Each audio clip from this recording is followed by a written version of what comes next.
Olá, gente! Segunda temporada do Resident Cast no ar. E hoje nós temos um episódio maravilhoso com uma convidada que eu ficava pensando assim, meu Deus, será que um dia eu vou ter a honra de ter essa convidada na minha bancada? Chegou esse dia, a nossa convidada de hoje é Isabela Barros, R5 de Urologia. Por que R5? Já fez 2 anos de geral e tá no terceiro ano da Uro, não é isso, Bela? Isso, intermináveis, mas maravilhosos anos. R5 da Uro na USP apenas isso. E nós vamos contar muito sobre essa história. Mas para iniciar o nosso podcast, eu vou me apresentar. Eu sou Martina Duarte, sou médica formada pela Universidade de Pernambuco. E o nosso podcast tem como objetivo trazer médicos residentes para contar um pouquinho das suas histórias, né? De como chegaram até a sua tão sonhada vaga de residência médica. Bela, seja muito bem-vinda. Obrigada. Se apresente aí pra gente. Primeiro eu quero agradecer, porque é um prazer estar aqui, né? Como a Martina falou, eu sou Isabela Barros, eu estou agora no 5º ano de residência. E uma coisa que eu queria falar, que é um pouco pessoal, mais rapidamente, é que eu já conheci Martina pessoalmente, mas eu já conheço ela de longa data. Sim, verdade. Nós compartilhamos uma inspiração, né, na medicina, somos conterrâneas. E a gente acabava ouvindo sobre uma a outra, mas hoje a gente teve essa oportunidade. Sim, eu estou muito feliz de estar aqui. É um prazer imenso, Bela. Para quem não sabe, gente, Isabela é filha da minha pediatra, que foi a minha grande inspiração para hoje estar na medicina, né? Eu até tive um contato agora, uma chamada de vídeo, e comentei isso, né? Porque o meu caminho natural era estar no rádio. E aí, doutora Vânia, né, que é a sua mãe maravilhosa, uma inspiração, assim, de vida, foi quem virou essa chave na minha vida e trouxe esse novo caminho para a minha família inteira, né? Hoje já tenho outras pessoas na área da medicina, mas eu fui aí a desbravadora, pioneira nesse caminho. E um prazer hoje estar voltando aí para a área da comunicação e unindo a medicina. E aí, sou eternamente grata, sou apaixonada. Talento nato, viu, gente? Sou apaixonada pela sua mãe e, assim, compartilhamos realmente essa inspiração para estar hoje aí na medicina, né? Sua mãe é maravilhosa. Então... Tinha que ter essa parte para deixar esse recado para ela. Não, tinha que ter. Ela foi realmente a minha inspiração para fazer medicina. Tem aquele ditado, às vezes, que o pai fala assim, não, vou deixar meu filho bem livre. Sim. Quando eu tinha 5 anos, eu já ia na clínica com a minha mãe, tá, gente? Então, eu acho que... Não tava muito livre, não. Tive um pouco de influência por aí. E foi muito por causa dela também que eu escolhi fazer medicina, assim. Até hoje, apesar de nós estarmos em áreas completamente diferentes, eu acho que ao longo da vida, mesmo até fora da medicina, a gente vai colhendo aquelas pessoas que vão ser nossos exemplos Sim. de vida, profissional, pessoal. E minha mãe é um exemplo muito forte para mim. E aí foi massa, porque eu já ouvia falar da Martina, já tinha visto o podcast, tinha visto alguns colegas maravilhosos meus que tiveram a chance de estar aqui. E hoje eu me sinto muito honrada de estar sentada aqui também. O prazer é todo nosso, Bela. Prazer é nosso, de verdade. Prazer gigante, assim, pra gente ter você aqui. Eu sei que você tem muito pra contar e a gente quer saber cada detalhe, viu? Então, vamos começar, que a história é longa. Vamos começar. Bela, você é de Serra Talhada, como a gente já disse, nós somos conterrâneas. E você saiu de Serra Talhada, veio pra Recife fazer medicina. Naquela época que você veio, ali por volta de 2012, não foi isso? Você formou em 2018. Foi em 2009, na verdade. Veio um pouco antes, porque veio fazer ensino médio aqui? Eu vim fazer o ensino médio aqui. Meus irmãos já estavam aqui, meus irmãos são mais velhos do que eu. E aí eu vim para estudar para poder prestar o vestibular. Na época tinha o SSA já. Sim. E aí foi uma motivação também de vir um pouco antes. Foi muito difícil, porque eu realmente era uma criança, né? 13 anos, você sair do convívio diário dos seus pais, por mais que eles fossem extremamente presentes, nunca é fácil. Não. E aí foi um desafio grande, mas naquela época, apesar de ser uma época que você fica meio perdido quando você é adolescente, né? É difícil você escolher sua carreira com 15, 16 anos.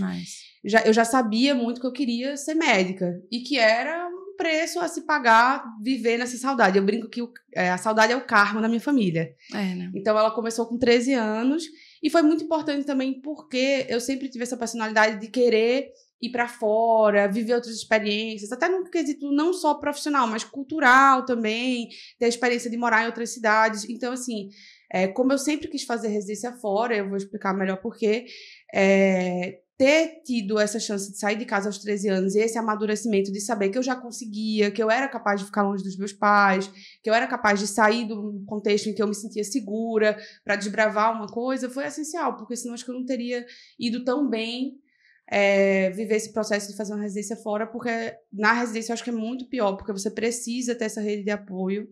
E às vezes faz falta, né? E aí você saiu de Serra, já foi um desafio, veio a Recife, fez medicina em Recife. Naquela época a gente não tinha faculdades por ali. Acho que a gente não tinha nem cursinhos preparatórios, né? Como tem hoje. E aí veio a Recife fazer medicina e de Recife você foi mais longe ainda. E aí eu queria saber um pouquinho sobre essa sua transição entre a medicina e a residência médica. Quando foi que durante o curso de medicina você teve, assim, esse start de eu vou ser especialista?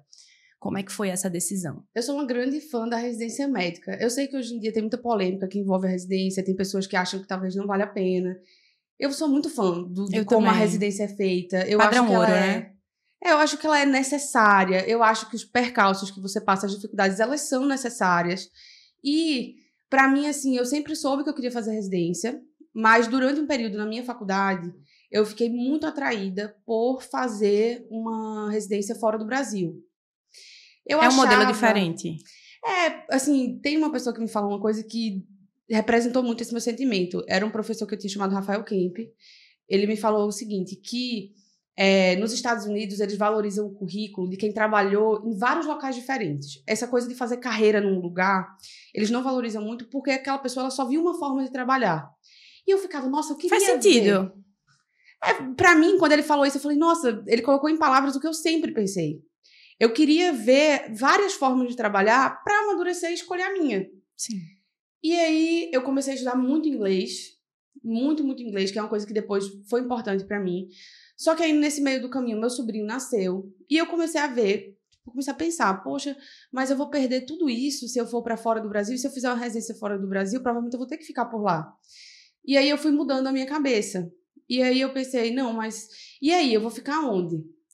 Eu sou uma pessoa que eu digo, não importa para onde eu vá, não importa de onde vem a minha formação, eu sou imipiana. Eu me formei na FPS, eu sou do IMIP. Do IMIP tem muito isso. Eu passei visita no pré-parto ajoelhando com a doutora Brenda. Eu, assim, vivi tudo aquilo, doutor Márcio. Até hoje, eu escuto as vozes daqueles meus professores a quem eu sou tão grata, porque eles me formaram médica. Eu fui formada médica no IMIP. Sim. E eu sou muito grata ao IMIP, assim... tudo que ele me passou, o que me ensinou, tudo até onde o IMIP me levou. Os primeiros passos, né? Nossa, eu amo aquele lugar, assim, quando eu lembro aquela entrada, assim, do IMIP, me emociona. Seu Carlos, o porteiro da FPS, tudo aquilo ali me fez... Espero que esse podcast chegue neles, para eles ouvirem essa sua Carlos, gratidão. Eu amo, senhor. E aí, tudo isso, eu sempre tive essa gratidão, mas eu também tinha esse sentimento de, assim... Poxa, eu vivi isso tão intensamente. Apesar de eu ter sido do IMIP, eu dei plantão no HR durante 2 anos. Eu fui concursada da ginecologia obstetrícia. Eu fui concursada da cirurgia pediátrica. Quando eu peguei o meu currículo para prestar a residência, eu tinha 3.500 horas de plantão. Caramba, Bela. Eu era, tipo assim... eu 100% dedicada. Acho que eu era viciada em medicina, não tem explicação. Hoje em dia eu falo, meu Deus, pra que tanta coisa? Dava pra ter ido com mais calma, né? Mas, enfim, eu gostava mesmo, era um prazer para mim estar naquele lugar. O HR também, nossa, uma grande escola. Até hoje, os professores do HR, eu falo com eles, eu agradeço a eles, porque eles foram quem formou a minha base, e a minha base é o que me levou para todos os lugares que eu estive. Então, a minha gratidão, ela tá aqui em Pernambuco. Que legal isso. Só que aí eu tinha essa coisa, eu falava, tipo assim, cara, mas e se eu fizer tudo aqui? Será que eu não vou ficar sempre com aquela pulga na orelha de como ela ficou com aquela fala daquele professor que talvez fora tivesse um acervo maior. Sabe aquele livrinho de emergências clínicas da USP? Sim. Que todo mundo usava? Que todo mundo tem hoje no WhatsApp. Eu falava, cara, eu quero conhecer as pessoas que escreveram esse capítulo. Eu tinha essa coisa na minha cabeça, tipo assim, eu quero conhecer essas pessoas. Quero ir mais longe. E às vezes, assim, nunca, em nenhum momento, às vezes as pessoas falam, nossa, mas é porque você acha que São Paulo era melhor do que Pernambuco? Jamais. Jamais. Eu sou, inclusive, conhecida como extremamente bairrista por todos os meus colegas de residência. Mas era mais uma questão de, tipo assim, eu queria ter essa experiência, sabe? Eu queria viver outro estado, eu queria conhecer pessoas de outros locais. E, querendo ou não, eu tinha muito essa visão de que a hora era agora, sabe? E aí eu decidi prestar prova para residência de cirurgia geral. E, assim, não sei se você teve a oportunidade de assistir o documentário da Netflix do Tour de France. Não. Que tem os vários tipos de corredores de bicicleta, né? Tem o cara que faz a corrida longa, tem o cara que consegue fazer as subidas, que é a resistência, e tem o sprinter, que é aquele cara que vai sempre ali na média, mas quando chega no final, ele dá aquele ganho para conseguir a medalha dele. E eu sou essa corredora. Então, tipo assim, eu fiz cursinho. Na época que eu fiz cursinho, Todo mundo fazia cursinho com aula presencial, aquelas aulas muito longas. Eu tinha muita dificuldade, então, assim, eu tive que encontrar o meu caminho para prestar a prova de residência. E aí é engraçado porque eu tenho as minhas 2 versões, eu prestei 2 provas. A versão não recomendo e a versão Recomendo. segunda que é recomendo. Então, na versão não recomendo, tem a Isabela, que decidiu prestar a prova em São Paulo. Nunca achei que eu ia passar de primeira. Pelo contrário, assim, eu vim de uma turma com pessoas muito boas, com pessoas excelentes e que sempre me davam a sensação de, nossa, falta aprender muito. Falta muito. Então, eu nunca achei que ia passar de primeira. Então, eu prestei umas 10 provas na minha prova de Caramba, R1. Bela. Mas veja, todas para cirurgia geral. Como foi essa escolha pela cirurgia geral? Você tinha a sua grande inspiração, que era sua mãe, pediatra. E aí, como foi essa virada de chave? O HR pesou nisso? Algum rodízio importante? Alguma inspiração específica? Então, na verdade, eu recebi alguns conselhos, porque eu queria neurocirurgia. Até vi aqui o seu podcast com a Raíza. Sim, acho ela maravilhosa. O máximo. Eu queria, tudo que ela falou ali sobre neurocirurgia, era o que eu pensava também. Eu achava o máximo. Isso durante o internato, você teve esse pensamento da neurocirurgia? Pra você ter noção, eu fiz uma trepanação no internato. Meu Deus. O doutor Diego, doutora... Quando eu dava plantão, tinha a Cris, que hoje em dia já é neurocirurgiã também lá, o Erlan, todo mundo era residente, eu dava plantão com eles, eu achava o máximo, entrava em todas as cirurgias. Só que aí... Acho que todos eles criaram essa expectativa, então, que você iria para esse caminho. Então o Diego falou, eu vou lhe dar, mas você vai fazer neurocirurgia. Ai, meu Deus. Ainda bem que até hoje eu nunca me encontrei com ele, pra dizer que eu não fiz. Mas... Então já tinha um pezinho na cirurgia também, né, Bela? Não, sempre foi cirúrgico. Sempre foi cirúrgico. Você gosta, faz parte do seu jeito de ser? Sempre. Amo o procedimento. Amo a adrenalina da cirurgia, do trauma. Dos tempos. Massa. Amo, sim. O ambiente do bloco, tudo isso chama a atenção. Quando eu entrei a primeira vez, era tipo assim, a Disney pra mim, o bloco cirúrgico. Era tipo assim, nossa, uau, perfeito isso aqui, lindo, encantada mesmo. Que foi o que me motivou a ficar no HR tanto tempo. Entendi. Só que quando eu comecei a falar que eu ia prestar neurocirurgia, a doutora Roberta Leal, que foi com quem eu fiz concurso de cirurgia pediátrica, ela me deu um conselho, que foi o conselho que me fez mudar de carreira. Ela falou assim, você gosta, né, de neurocirurgia, da cirurgia, massa. Você já foi no ambulatório? Porque ela falou, especialidade a gente não escolhe pelo raro. Especialidade você vai escolher pelo feijão com arroz. E o dia a dia, né? O que é que você gosta do básico dessa especialidade? Aí ela falou assim, Bela, faz o seguinte, passa uma semana no ambulatório.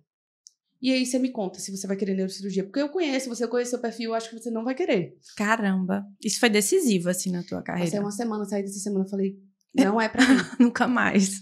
Falei, nossa, muito legal estudar o livro, estudar a anatomia, estudar as patologias, estudar a parte científica, mas... O dia a dia não vai rolar. Não vai rolar pra mim, eu vou ficar frustrada. E aí foi muito difícil, porque foi como se tivesse aberto o chão, porque eu sabia que eu ia fazer neurocirurgia. Tava tudo muito encaminhado ali naquele momento. Fiz estágio externo fora em neurocirurgia. Fiz trabalhos em neurocirurgia. E eu falei, poxa, eu vou ter que recalcular minha rota. E aí eu falei, o que é a minha opção? Eu já tinha feito estágio na sala de parto do IMIP. E aí, quando eu fiz estágio na sala de parto do IMIP, eu amei a parte cirúrgica, mas eu também não gostava da parte de partejar. A parte clínica da GO, naquela época, também não era coisa que me atraía tanto. E aí eu falei, eu acho que não vai ser pra mim, ó. Então, sobrou cirurgia geral. E aí eu falei, vou fazer. E eu pensava muito assim, se eu não gostar... Cara, eu acabei de conquistar meu sonho, eu acabei de virar médica. Meu sonho nunca foi quando eu entrei na faculdade, nunca foi assim, meu sonho é ser especialista. Meu sonho era ser médica. Sim. Eu acabei de conquistar meu sonho. Você já tinha realizado um sonho importante. Se não der certo essa especialidade, eu desistir e quiser fazer outra, no pior das hipóteses, eu tô vivendo o meu sonho. Sim, e faço outra. E aí eu falei assim, não. Quando eu tomei essa decisão de fazer cirurgia geral, de não fazer residência fora, faltavam 6 meses pra residência. No meio do internato, então. No finalzinho do internato. E aí, eu falei, nossa, não fui a aluna padrão no cursinho, porque eu não conseguia ver aquela aula de 10 horas, eu ficava exausta. Eu vou ter que ser sprinter. E aí, eu comecei a fazer uma coisa que, assim, essa vem a parte, não recomendo. Nos 6 últimos meses. Na verdade, não é nem ter feito nos 6 últimos meses, mas é da forma que eu fiz. Foi muito extenuante pra mim. Eu estudava 14 horas seguidas no final de semana. Caramba. Minha família ia almoçar, eu falava, não vou. Eu acho que não existe conquista sem abdicação. Mas eu acho que eu errei um pouco a mão. Tanto é que na minha formatura eu estava magérrima, consumida, não fazia um exercício. Eu só estudava. Foi um estudo muito bom, foi muito focado. Eu passei em todas as provas que eu prestei, que eu provavelmente concluí. foi muito bom mesmo. Então, assim, foi excelente. E na época, eu não prestei CSPE. Porque eu falava... Eu tava num momento de muita saudade, de querer muito estar com meu sobrinho, tinha acabado de nascer. E eu falei assim, se eu fizer e eu passar, eu vou ficar em Pernambuco. E depois... Sim, provavelmente. Depois eu vou me arrepender de não ter vivido essa experiência. E aí, o que aconteceu? Não vou nem dar a chance dessa escolha, então. Você optou por não fazer CSPE. Optei por não fazer CSPE. Falei, a minha primeira tentativa. Nem que eu vá para desistir e voltar e fazer CSPE. Mas porque se eu fizer, eu sou muito apegada à minha família. Vai ser difícil para mim escolher esse caminho e ir para fora, tendo a oportunidade de ficar aqui. Então, eu não prestei. E aí, o que aconteceu? Eu lembro que começaram a bater as segundas fases. E isso é importante para quem tá ouvindo, porque você escuta muito falar, tipo assim, em São Paulo só passa quem é da casa. Em São muito Paulo, isso, realmente. É muito fechado. Em São Paulo não tem espaço para quem é daqui. E aí, quando me marcou muito, porque assim, eu queria muito Unicamp, eu tinha ido muito bem, mas minhas outras opções eram o USP Ribeirão e o Unesp, que eram as escolas que eles falam, né? E aí, quando saiu a segunda fase, era no mesmo dia, o Unesp e o USP Ribeirão. Ai, tinha que decidir. Eu não tinha referências de pessoas que tinham feito em nenhuma dessas duas escolas, porque as pessoas aqui, como Pernambuco é muito bom, tendem a ficar. Sim. Então, eu não conhecia tanta gente que tinha ido, não tinha nenhuma referência. E aí, eu lembro que eu liguei para um grande professor meu, de cirurgia. E eu liguei para ele e eu falei assim, doutor fulano, eu tô na dúvida, eu sei que o senhor é uma pessoa que conhece muita gente, que já teve a oportunidade de ir para fora e tudo mais. E eu queria essa sua dica. Qual você acha que eu devo escolher? Porque eu realmente não sei. E aí ele me respondeu, sabe o quê? Não vai fazer o USP Ribeirão. Eita. Você nunca vai passar. Não acredito não, Bela. Ele falou essas palavras pra mim. Inclusive, foi por mensagem, eu tenho essa mensagem até hoje. E que ele respondeu assim, você nunca vai passar lá. Não acredito. Tente o Unesp. Só que aí, quando saiu a lista, na USP Ribeirão era o primeiro lugar da primeira fase. Sim. E na Unesp eu tava ali no meio. Então, se eu fosse mal na Unesp... Acho que ele nem imaginava que tu era o primeiro lugar da primeira fase, Não, né? eu falei pra ele. Eu falei, Caramba. poxa, mas o senhor acha mesmo? Eu sou o primeiro lugar na primeira fase.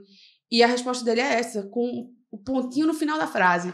Aquele pontinho você enfático. Você nunca vai passar na USP Ribeirão Preto. Nisso. Eles não vão deixar você entrar. Pontinho.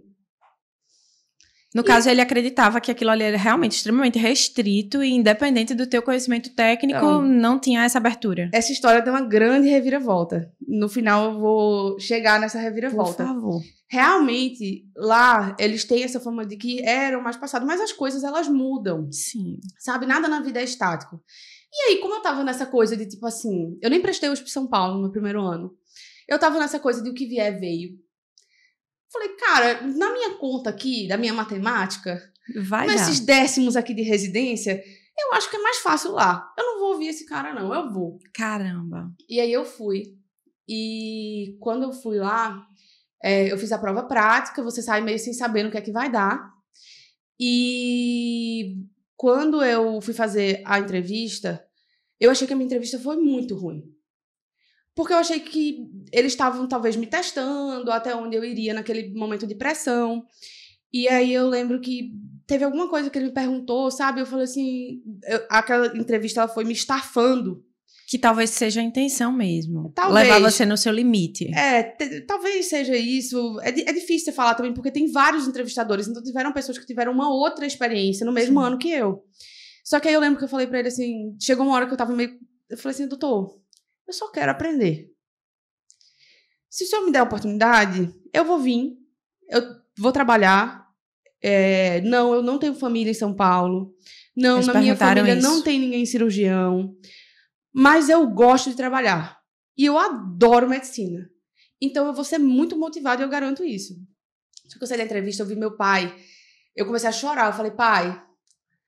Porra, me avisaram. Palavrão, gente. Perdoada. Me avisaram. Falaram pra mim que não era pra fazer aqui. O que eu vim fazer aqui? E aí... Saiu com a sensação que realmente não iria rolar. Saí com a sensação que não ia ser. Nesse período, eu já tinha fechado um curso, antes da saída dos resultados, na John Hopkins, eu e Manuel, meu super amigo. Eu ainda com aquela coisa de, será que eu devia ter feito residência fora? Eu queria fazer esse curso. E aí eu fui fazer esse curso. Quando eu fui fazer esse curso, na minha vida, eu não sou uma pessoa muito, assim, espiritual, nem de acreditar em sinais, mas é inegável que eu recebi alguns sinais na minha vida. E eu sempre falo a Manuel, ainda bem que tu tava comigo, porque se tu não tivesse comigo, iam achar que era mentira.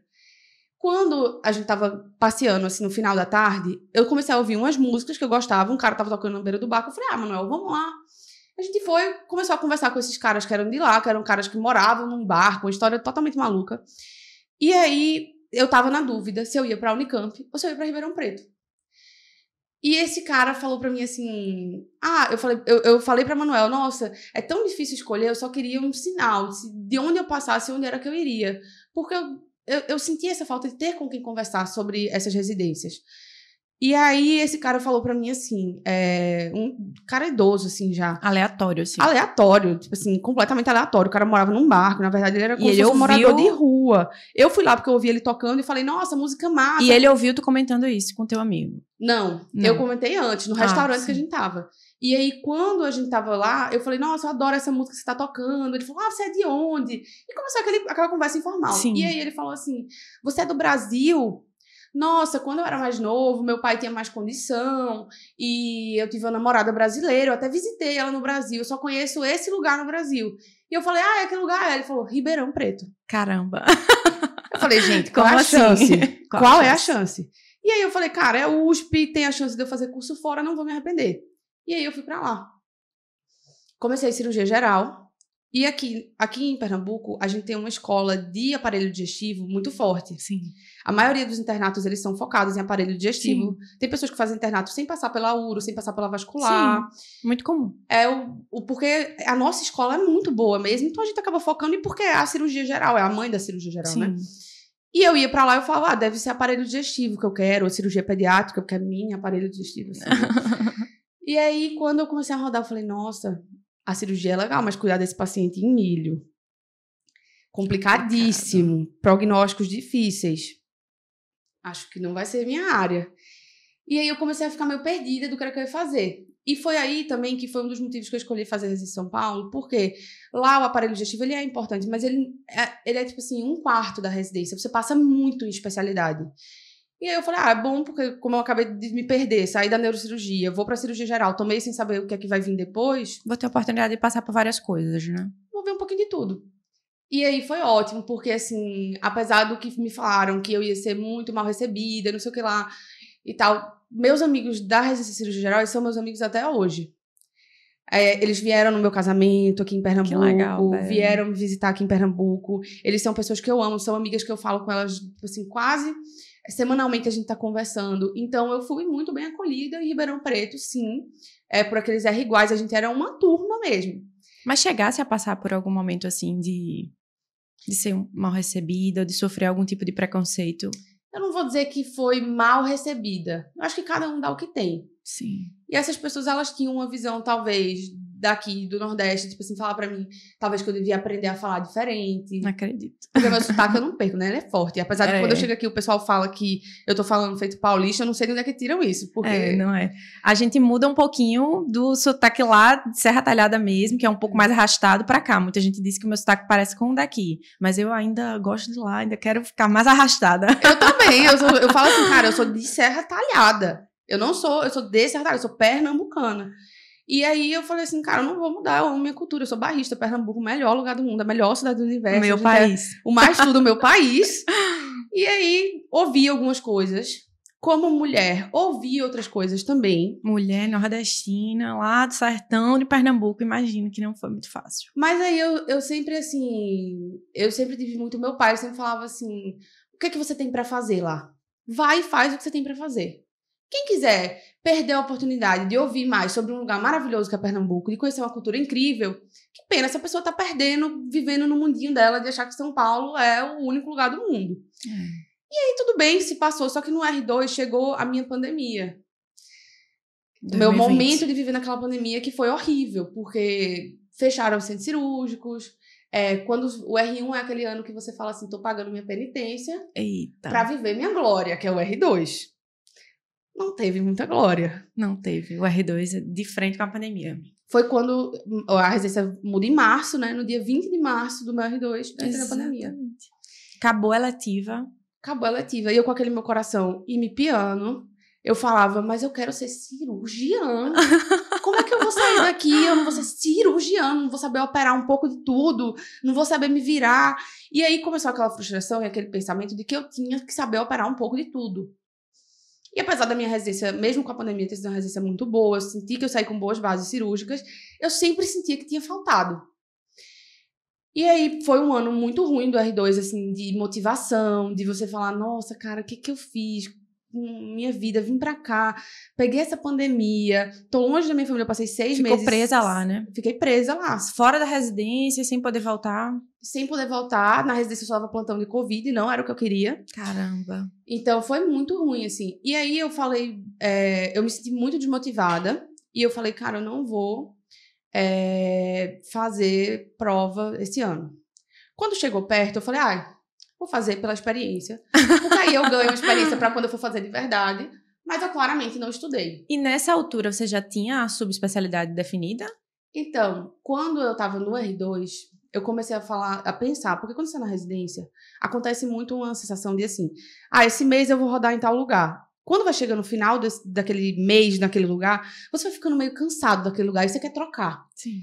E eu falava, cara, e quando for a vida real? Não dá pra trocar, eu tenho que escolher uma especialidade. E vai ter que gostar todas as semanas. Vou ter que gostar sempre. E aí, assim, cirurgia plástica, eu não tinha nenhuma afinidade pela especialidade. Assim como vascular. Não sentia prazer trabalhando nem estudando. Digestiva, eu amava estudar. Mas eu não gostava do paciente no dia a dia. E aí foi sobrando cirurgia pediátrica e sobrando urologia nas minhas opções do que eu gostava.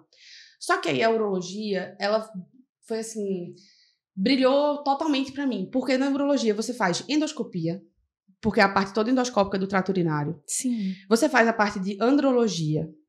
Você trabalha com mulher, você trabalha com homem, você faz cirurgia laparoscópica, cirurgia aberta, pequenos procedimentos ambulatoriais, vasectomia, postectomia. E aí eu falei, olha, nesse lugar aí... Os olhos brilharam pra urologia. Vai ter sempre um pouquinho de uma coisa. Eu gosto de operar. Eu acho que dá pra dizer que eu sou viciada em operar.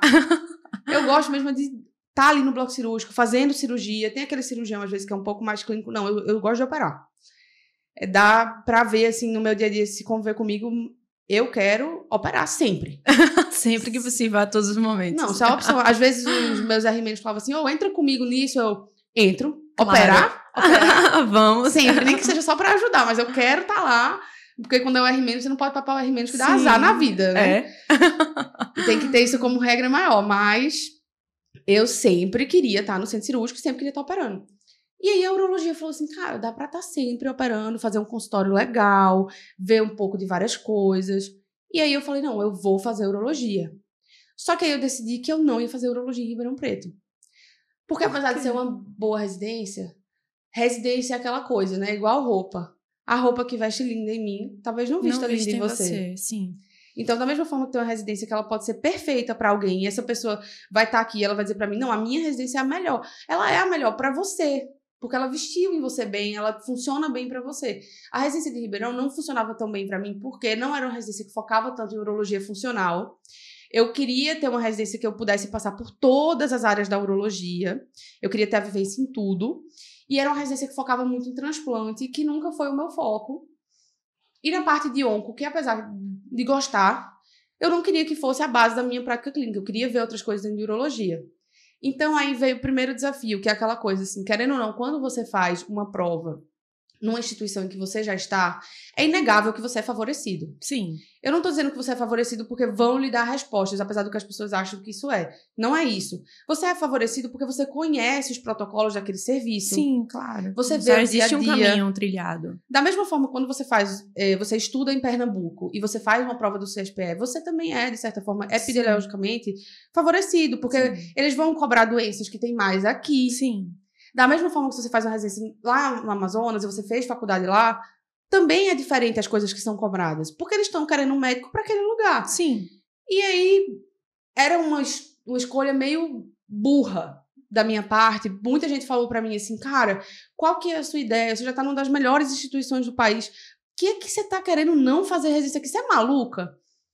E aí eu falei assim, olha, é que pra mim, eu preciso ver como é que faz em outro canto. Você já vinha daquela ideia que você trazia desde sempre, de conhecer outros lugares e outras pessoas, e sempre se desafiando pro mais difícil, Bela. Não era nem que atração é essa por coisas difíceis, Não menina? era nem que eu tava tentando mais difícil, era que eu tava sempre assim, cara, eu preciso eu preciso ver um pouco nos outros lugares. Porque quando você tá num lugar também, às vezes é difícil você manter aqueles ideais, você ser grato por onde você tá. É verdade. Eu valorizava muito o IMIP quando eu tava no IMIP, mas eu valorizei muito mais o IMIP quando eu fui pra Ribeirão. E eu sempre achei que, tipo assim, era um movimento natural da minha personalidade ver um pouquinho de cada coisa. E lá vai ela pra outro lugar. E aí eu falei, eu vou prestar a prova aqui, mas eu vou botar pra gastro. Eu já sei que eu não vou fazer, mas eu vou fazer a prova pela experiência. E eu vou botar pra urologia no SUS São Paulo. Não tinha segunda fase lá na USP Ribeirão, então não ia fazer diferença que eu prestasse.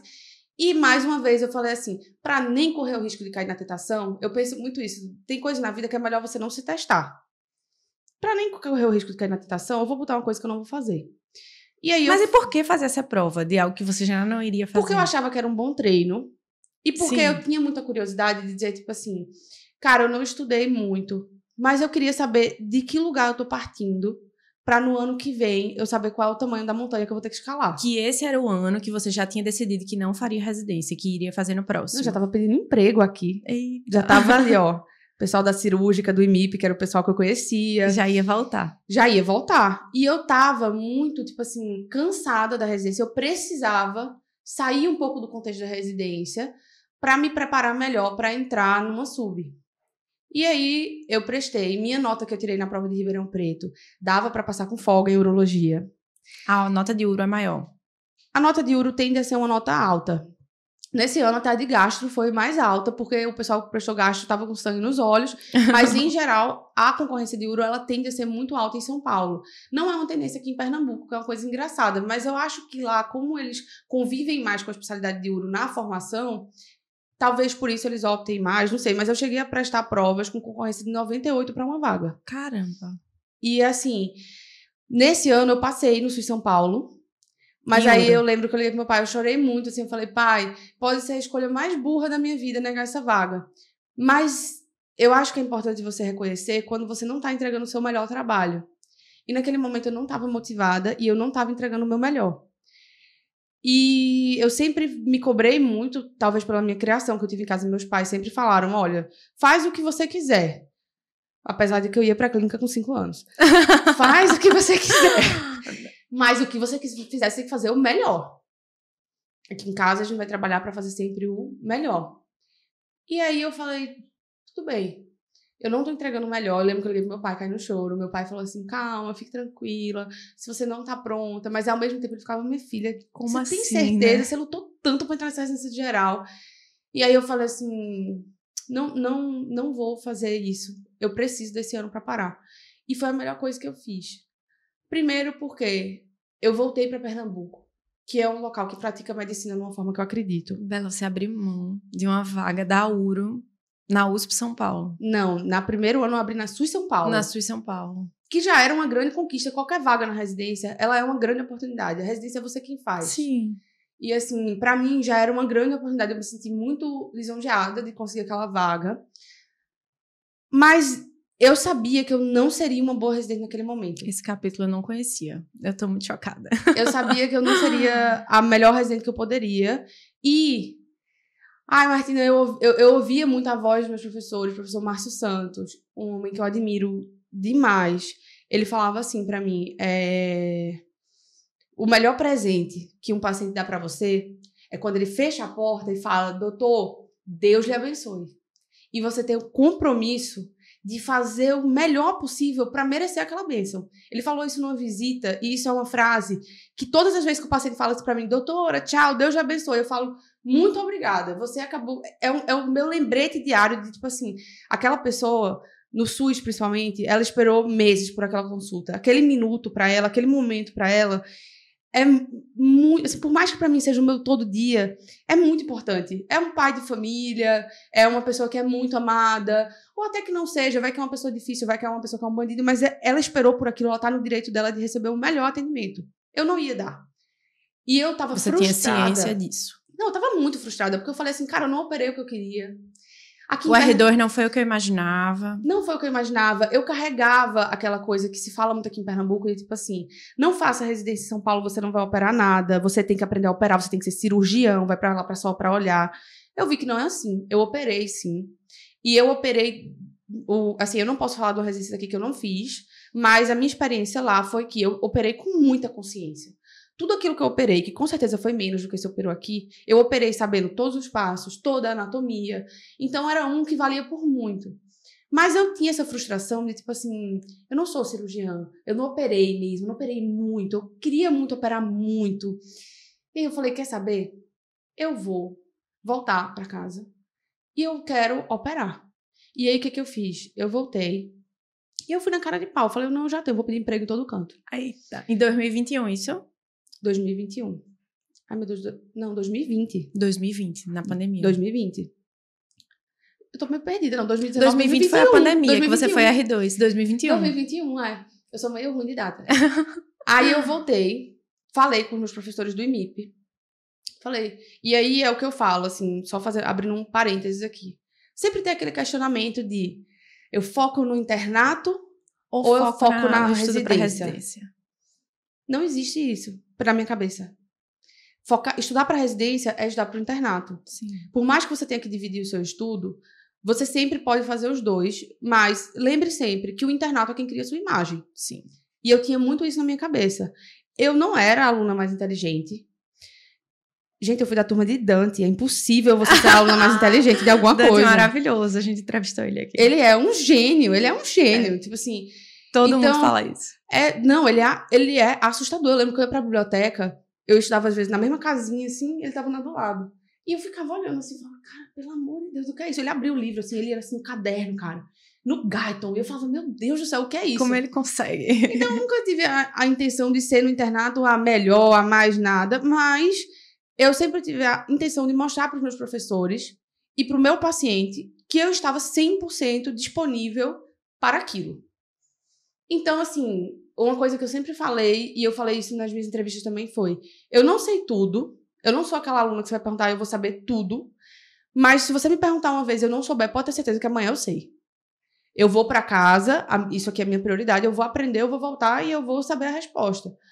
E aí, quando eu fui estudar, no internato também, a minha disponibilidade era total. Eu ia embora depois dos residentes, eu chegava cedo, e minha dedicação era total ao... Você estava fazendo ali, entrega 100%. No hospital. E isso foi incrível, porque me abriu as portas para voltar e ter trabalho. E aí, quando eu voltei, eu fui falar com os meus professores do IMIP. Eles foram maravilhosos, aos quais eu também sou muito grata, porque eles me deram a oportunidade de trabalhar como cirurgiã. Extremamente receptivos, né? Você tinha deixado algo aqui plantado, né? Nossa, foi muito bom. Eles falaram assim, olha, você pode auxiliar a gente no particular, e no privado, né? E se você quiser ter uma vivência de SUS e não sei o que, a gente ajuda você a conseguir plantão. E aí eles me deram a oportunidade de ser plantonista do Otávio de Freitas, que foi uma grande oportunidade para mim. Foi uma grande escola e que me mudou completamente como residente. E é por isso que eu digo, se você tiver a oportunidade e o privilégio de parar entre uma residência e outra, eu aconselho demais, porque me fez uma residente diferente. Trabalhar com residentes e ver eles tendo atitudes que eu tive, de tipo assim, reclamar, de ficar lutando contra o inevitável na residência, de ficar trazendo o foco para o lado ruim, porque, querendo ou não, todo mundo faz isso. Eu fiz muito isso na minha residência geral. Quando eu digo muito, é porque eu fiz mais do que eu gostaria de ter feito, mas quando eu saí da bolha e vi aquilo ali acontecendo, eu falei, poxa, eu poderia ter tido uma jornada mais leve se eu tivesse a maturidade que eu tenho hoje e se eu tivesse visto dessa forma que eu tô vendo ele, se eu tivesse tido a oportunidade de ver isso de fora. Então, eu acho que isso foi o meu maior aprendizado. Operei tudo que eu tive vontade. Eu imagino. Lá o número é gigante, né? Não, de toracotomia a, assim, cirurgias gigantescas, cheguei a passar 8 horas em campo, operei com colegas de turma, operei com outros residentes, operei com residentes brilhantes, operei com residentes que me ensinaram muito dessa coisa de tipo assim, poxa, essa atitude vendo desse lado aqui, realmente ela não é tão legal. Sabe, às vezes não é nem nada demais, são coisas pequenas do dia a dia, mas que quando você sai da situação é muito diferente você ver. Você pensa, não faria assim quando eu faria tiver a assim, oportunidade. Até por uma questão de, tipo assim, eu poderia ter aproveitado mais. Então foi um amadurecimento gigantesco pra mim. Reforçou uma coisa que eu penso que é tipo assim, ser médico em condições, às vezes, muito difíceis, como no Otávio de Freitas, um hospital com muita superlotação. Eu dou muito valor ao trabalho daquelas pessoas que estão lá, sabe, Martina? Porque você ser médico num local que você tem uma super regulação, que você tem toda a tecnologia, que Sua você única tem função é entrar e operar. 3 tomógrafos, que você tem 1 milhão de residentes, é difícil também. Mas não se compara ao que é você estar num hospital que tem uma lotação com o do Otávio de Freitas. O hospital do Otávio de Freitas ele tem uma demanda muito maior do que muitas vezes ele é capaz de suprir. Que às vezes até para levar o paciente pro bloco, você que vai levar. Levei várias vezes, assim. Então, você aprende muito a, tipo assim, valorizar o trabalho daquela pessoa que tá todo dia ali, do maqueiro e tudo mais. E você aprende também a dizer que, tipo assim, cara, não importa a condição que eu trabalhe, eu vou dar o meu melhor. E aí, o Otávio de Freitas, ele me mudou, eu sou muito grata a ele. Tive a oportunidade de trabalhar também com outros professores, dei plantões em hospitais particulares como cirurgião, que também é uma experiência, você é um público diferente, é uma oportunidade de você, tipo assim, você trabalhar com tudo e você trabalhar com coisas que faltam, fazem você amadurecer muito como médico, na minha concepção. E aí, eu falei, não, agora eu quero prestar residência, eu tô pronta. O que antes eu me sentia frustrada, eu vi que eu operei tudo que eu tinha vontade, eu vi que eu não precisava ter operado tudo isso, eu teria me tornado uma boa urologista independente, mas eu só saberia vivendo. E foi uma experiência que você considera como um grande acerto? Não, foi o maior acerto da minha vida. E no começo foi muito difícil, porque chegou um momento que, assim, nós éramos 15 residentes de cirurgia geral, só eu e uma colega não entramos para sub direto. E foi muito difícil também, porque às vezes as pessoas falam assim, como se não tivesse lado difícil, né? Foi muito difícil ver os meus colegas seguindo numa especialidade e eu estava na incerteza. Eu não sabia se eu ia passar. Sim. E aí eu falei assim, não, esse ano tá na hora do sprinter correr aqui. Lá vem ela de novo. Só que aí vem a parte do recomendo. Porque aí eu falei a preparação assim, foi diferente. Foi muito diferente, porque eu falei assim, eu vou fazer academia, porque eu preciso ter uma atividade física. Eu vou separar um momento para eu descansar sem culpa, porque eu não quero chegar na residência cansada. Eu aprendi tudo nesse ano do Otávio de Freitas, assistindo outros residentes, tudo o que não constrói. Então, eu quero fazer diferente. Você enxergou residentes que você não queria ser. Totalmente. Formas de lidar com a residência que você não queria levar para você. O que não quer dizer que, tipo assim... Não é uma crítica, porque o que eles fizeram eu fiz também, sabe? Mas é aquela coisa, assim, é a oportunidade de você ver com os olhos do staff o residente, sendo que você ainda vai ser residente de novo. Sim. Então foi incrível pra mim.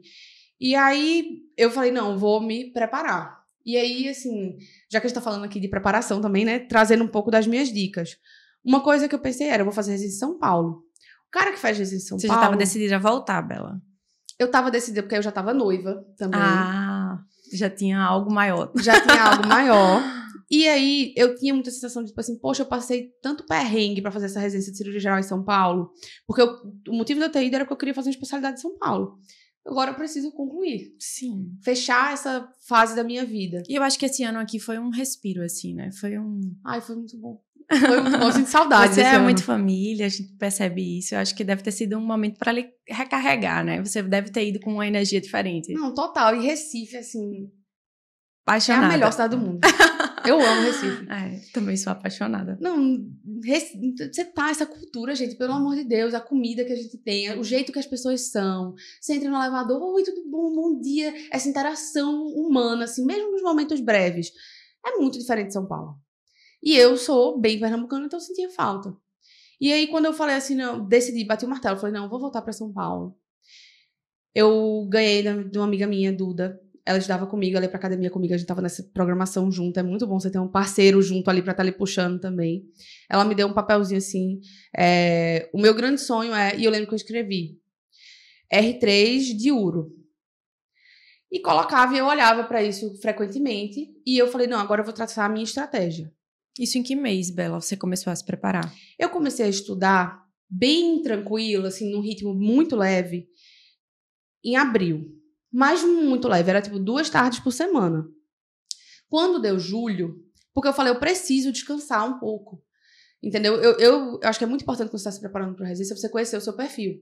Tem a pessoa que é maratonista. Ela Sim. consegue correr 42 quilômetros naquela velocidade. Eu não sou essa pessoa. Eu sou a da curta distância. Então, eu sabia que se eu começasse a estudar em março, quando chegasse no final, eu ia estar muito cansada e eu ia perder o ritmo. Então, eu falei, não, eu vou descansar agora, sem culpa. Isso é planejado.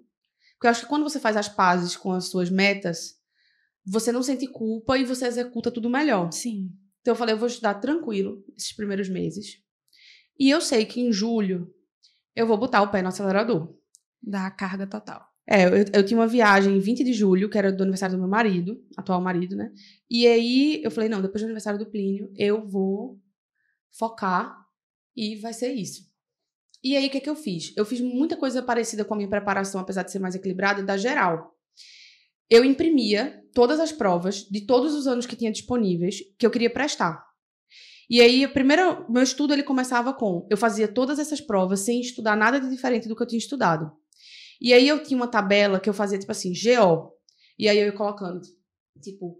GO, pré-natal, DPP, hipertensão na gestação, não sei o que, todos os assuntos, e aí eu colocava os anos, era uma planilha de Excel.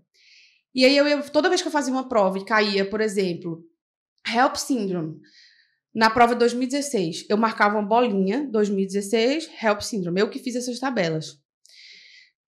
Quando eu terminava, eu tinha as minhas notas, que não eram notas que eu passaria, porque eu não estava no ritmo total de estudo, e eu tinha o que era que caía mais. Então, eu só estudava o que caía mais, o resto eu ia aprender com questão. Massa. Isso era uma coisa que eu fiz, era como funcionava para mim. Você fez isso para geral e repetiu para Uro. Repeti para Uro porque funcionou muito para geral. Dá pra ver. E Você aí... passou em todas. Não, era uma coisa, tipo assim, não é nem do resultado, era tipo assim... Me motivava a estudar. Eu acho que você encontrar um método de estudar que você sinta que tá funcionando. É muito importante pontuar isso. É muito importante pontuar isso. Porque às vezes a gente quer se enquadrar em algum estilo que alguém disse a gente que é o estilo. Então, assim, tem que começar em março. E tem que ser assim. E tem que assistir a aula. E tem que fazer o resumo. E tem que ler isso. E tem que fazer flashcard. Enfim, são métodos diferentes que funcionam para algumas pessoas, mas não cabe todo mundo nisso. Não entendeu? cabe. E aí você trazer esse ponto é extremamente importante para quem tá ouvindo a gente, que entenda, você precisa se conhecer. Eu acho que tudo parte desse autoconhecimento. Tipo, como é que eu funciono? Pô, eu não funciono começando em março, mas começando em julho eu funciono. Então, dando essa carga maior por 3, 4 meses é melhor do que durante 8 meses. Total. Eu acho que isso é um ponto da tua história que é muito marcante, que faz total diferença. Gente, assiste o Tour de France na Netflix. Encontra qual é o tipo de atleta que você é. Porque, pra mim, quando eu assisti, foi assim, nossa, realmente é isso. Veio até depois, mas foi o que fez sentido pra mim. E é isso que você tá falando, assim. Hoje em dia, eu vejo muito essa coisa de você querer... Ah, não, vamos vender a mentoria e só tem essa. Eu acho incrível que tem pessoas fazendo mentoria falando assim... A primeira pergunta não é, você vai fazer isso? A primeira pergunta é, como é que você é? E eu acho que você tem que se fazer essa pergunta também, tipo assim, como é que eu sou? E como é que eu me sinto estimulado? Porque se você estudar sem se sentir estimulado, é muito difícil você ver como estímulo para você a sua aprovação. Porque ela é muito incerta. E ela não depende só de você, é tanta variável, né? Então você tem que estudar, você pensando assim, cara, qual é a minha meta comigo? Eu tenho que bater a minha meta comigo. Então a minha meta era, eu sempre tinha que refazer essas provas depois de toda a minha preparação e tá, pelo menos... 3 décimos, não sei por que 3 décimos, tá? Mas eu achava que era uma margem de erro ali. 3 décimos acima das notas que passaram no ano anterior. No ano daquela prova e tudo mais. Eu achava que era a minha margem de erro do nervosismo. Enfim, veio da minha cabeça, mas eu achava que era uma forma segura de trabalhar. E era a forma que eu me motivava. Então, eu terminava essas tabelas e eu grifava os assuntos que caíam mais. criava uma lista de bolinhas, que eu tinha que ir riscando as bolinhas e tinha que reestudar esses assuntos. Eu não consigo ver aula longa, então eu só vinha aula curta, assim. Por exemplo, as aulas do intensivão, as aulas de revisão. Eu gostava de usar os materiais do curso, mas eu não usava muito as aulas longas. Ou então eu usava só aula longa naquilo que eu era muito ruim e que eu precisava melhorar, que eu tinha essa consciência. Porque eu vi que eu estava errando muito nas minhas bolinhas. E aí, terminado isso, eu fazia flashcard, passava o plantão todinho revisando flashcard. Quem deu plantão comigo, os residentes do Otávio de Freitas, sofreram um pouco, porque eles revisaram bastante flashcard comigo. E era ótimo, porque eu otimizava cada pequeno tempo, era a forma que eu encontrava. Então, era basicamente baseado em questões e flashcards do teu estudo. Questões e flashcards, bem direcionado. Só que aí veio a minha sacada de pensar aqui. O cara que faz prova de residência em São Paulo é o cara do Brasil todo. E se ele passou o ano todinho estudando para a prova da, sei lá, Uniriggs, para a Surse, o que quer que seja, e ele aprendeu uma coisa lá que vai cair pela primeira vez em São Paulo esse ano, ele vai saber, eu não, porque eu não estudei para essas provas. Então eu peguei as principais provas do Brasil inteiro e eu fiz todas as disponíveis também. Eu fazia muita prova, era muita questão. E questão é bom de você fazer, não cansa tanto quanto ler. Ler cansa muito, para mim, né? E aí eu fiz tudo isso. Fiz toda essa sequência, estudei todas as provas, assim, e fui refazer. E aí a minha meta era que eu tinha que tirar mais do que 85% em geral, porque o URO era super concorrido nessa época. Quando eu pensei, assim, meu primeiro foco de onde fazer residência era o Einstein, porque era uma residência que eu sabia que era muito boa. E eu sabia também que essa residência era uma residência que ia abrir portas para fazer curso fora, que era uma coisa que eu sempre dei valor. Quando eu fui fazer a prova, eu pensava, eu tenho que ter esses 80 e tantos %. Mas eu também pensava, nossa, cara, 2 vagas, era 2 vagas no Einstein. Para URO. Com uma fase só? Era 2 fases. 2 fases. Concorrência de 1 para 98. Caramba. Falava, qual é a chance? Eu vou fazer prova em todo canto. E aí eu fiz prova em todo canto, porque para mim, onde eu passasse, eu sempre pensei, minha residência que vai fazer sou eu. O tanto que eu vou estudar, o tanto que eu vou me dedicar. É óbvio que se eu puder ir para um lugar que tenha mais oportunidades, é ótimo. Mas a minha residência é minha residência. É minha responsabilidade fazer ela boa. E aí foi ótimo, porque quando eu fui fazer as provas, uma prova que eu falava, não, essa prova todo mundo vai fazer até como um treino, porque é uma prova boa, é a prova da USP São Paulo. Só que aí tinha uma coisa. Quando eu fui fazer a prova da USP São Paulo, nunca ninguém de fora tinha passado na urologia da USP São Paulo. Não acredito. Só quem passava era o pessoal da casa. Já era meio que fechado. Era uma coisa que era tipo assim, é muito difícil a prova. Eles são pessoas que tiveram acesso a uma residência muito teórica, que é a residência de cirurgia geral. Eles têm uma residência muito equilibrada de carga horária, então eles têm mais tempo de estudar. E eles têm um currículo muito bom pelas oportunidades que eles tiveram lá, não vai ter espaço para passar. E eu nunca nem achei que eu passaria na USP São Paulo. Eu nem configurava ela como uma opção. Mas ela era uma boa prova e eu falei, vou fazer. E a prova da USP São Paulo era num domingo e no sábado tinha alguma outra prova que eu fiz também. Eu falei, eu vou fazer tudo e eu vou ver no que é que dá. Todas de lá, você não fez prova aqui mais uma vez, né? Eu fiz a prova aqui. Eita. Eu fiz a prova aqui, só que eu tava de casamento marcado para abril daquele ano e meu marido já tava indo para São Paulo também. E a Seu marido é de lá, Bela? Meu marido é de Fortaleza. Ah, de Fortaleza. Meu marido é de Fortaleza. Que foi uma pessoa que me apoiou demais, assim. Eu lembro várias vezes eu fazendo a prova. Acho que estar num relacionamento saudável é muito importante quando você tá passando por um período desse. E ele era uma pessoa que falava pra mim assim, amor, tu vai passar. Eu lembro que ele falava tanto isso que chegou uma hora que a gente brigou, porque eu falei, para de falar que eu vou passar, cara. Você não sabe que eu vou passar. Coitado, amor, desculpa. E aí, o que aconteceu? Eu falei, não, eu vou fazer. E eu vou fazer tudo. O que vier é lucro. Eu só quero ser residente de urologia. E foi um período muito estressante, porque eu me cobrei muito, porque eu via meus amigos já numa especialidade, e eu tinha a sensação, nossa, cara, será que eu... Nessa hora, você sempre se questiona se foi uma boa escolha ou não ter assumido aquela vaga. Aquela do SUS-SP que você tinha deixado pra trás. Entendeu? Você fica tipo assim, será que realmente foi uma boa escolha? Mas eu falei, eu vou prestar tudo. E o que tiver que ser, vai ser.